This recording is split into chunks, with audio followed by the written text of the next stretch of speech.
Hello बच्चों, आइए प्रश्न देखते हैं।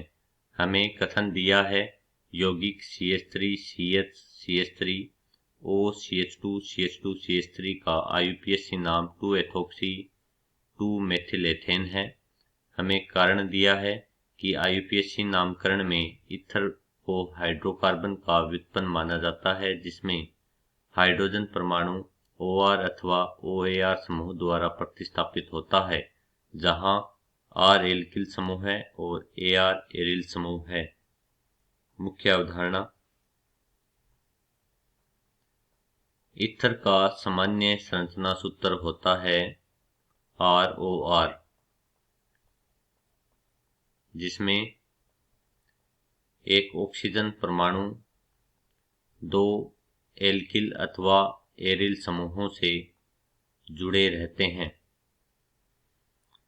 ईथर हाइड्रोकार्बन के व्युत्पन्न होते हैं। ईथर हाइड्रोकार्बन के व्युत्पन्न होते हैं, जिसमें हाइड्रोकार्बन के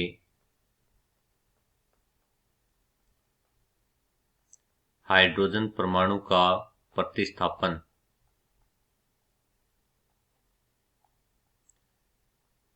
OR अथवा OAR यानी कि एल्कोक्सी या एरिल ऑक्सी समूहों द्वारा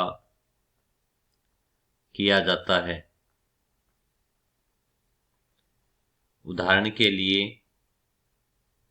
हम एक उदाहरण लेते हैं, जिसमें हमारे पास एक हाइड्रोकार्बन जैसे CH3 CH3, हमारे पास एक हाइड्रोकार्बन है एथेन। यहाँ पर एक एल्कोक्सी समूह लेते हैं। OR के तौर पर हम एक समूह लेते हैं OCH2 CH3, यह हमारा R समूह है। अब यह जो एथेन है, जिसे हाइड्रोकार्बन कहते हैं, इसमें से हाइड्रोजन परमाणु का प्रतिस्थापन एक हाइड्रोजन परमाणु का प्रतिस्थापन कर दिया जाता है। इसको अपने CH2H लिख लेते हैं। यहाँ से हाइड्रोजन परमाणु का प्रतिस्थापन होता है OR समूह के द्वारा, तो हाइड्रोजन के स्थान पर CH3 CH2, हाइड्रोजन के स्थान पर OCH2 CH3 जुड़ जाता है, जिससे ROR संरचना का निर्माण होता है, जो कि एक ईथर है। इसका सामान्य नाम होता है डाई एथाइल ईथर और IUPAC नाम में नामकरण करते हैं। ईथर का IUPAC नाम।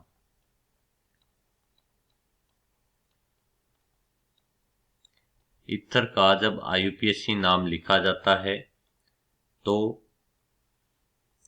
ईथर को लिखते हैं ROR। तो R समूह को कहते हैं एल्किल समूह है और OR को कहते हैं एल्कोक्सी। OR होता है एल्कोक्सी। इसको एल्केन लिखते हैं, एल्केन। तो इसका IUPAC नाम इस प्रकार से होता है।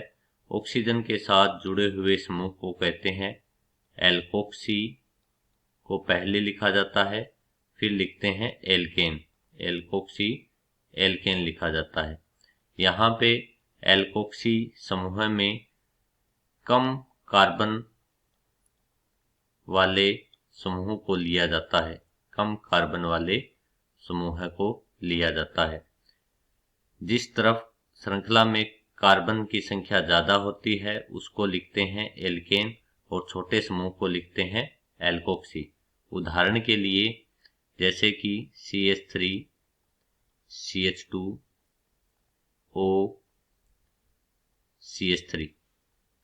तो जब इस यौगिक का IUPAC नाम लिखते हैं तो CH3 एक समूह में जुड़ा हुआ है, छोटा समूह, और यहाँ पर 2 कार्बन है, तो इसको तो लिखेंगे एल्केन, और इसमें 2 कार्बन है इसलिए इसे लिखते हैं ethane.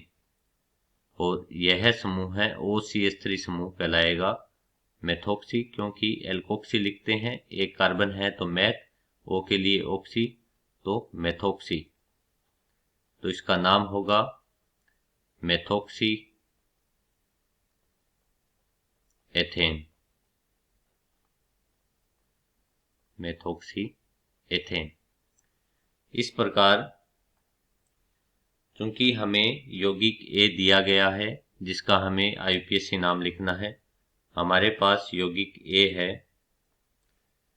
CH3 CH CH3 O CH2 CH2 CH3। जब इस यौगिक का IUPAC नाम लिखते हैं तो चूंकि ऑक्सीजन परमाणु से जुड़े हुए दोनों एल्किल समूह हैं, दोनों एल्किल समूहों में कार्बन परमाणु की संख्या समान है, 3 कार्बन इस तरफ है 3 कार्बन इस तरफ है, तो इसका सामान्य नाम तो होता है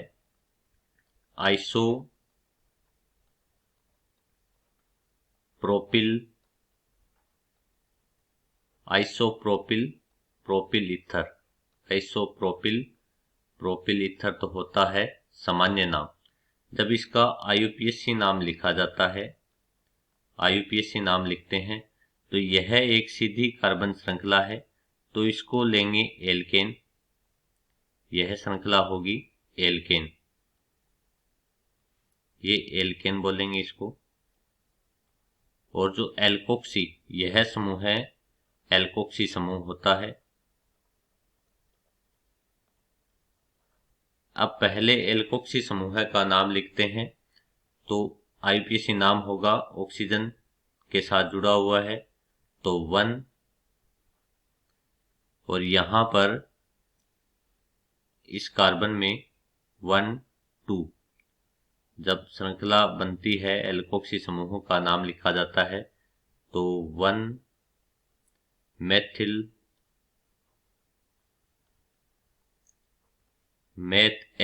एथोक्सी,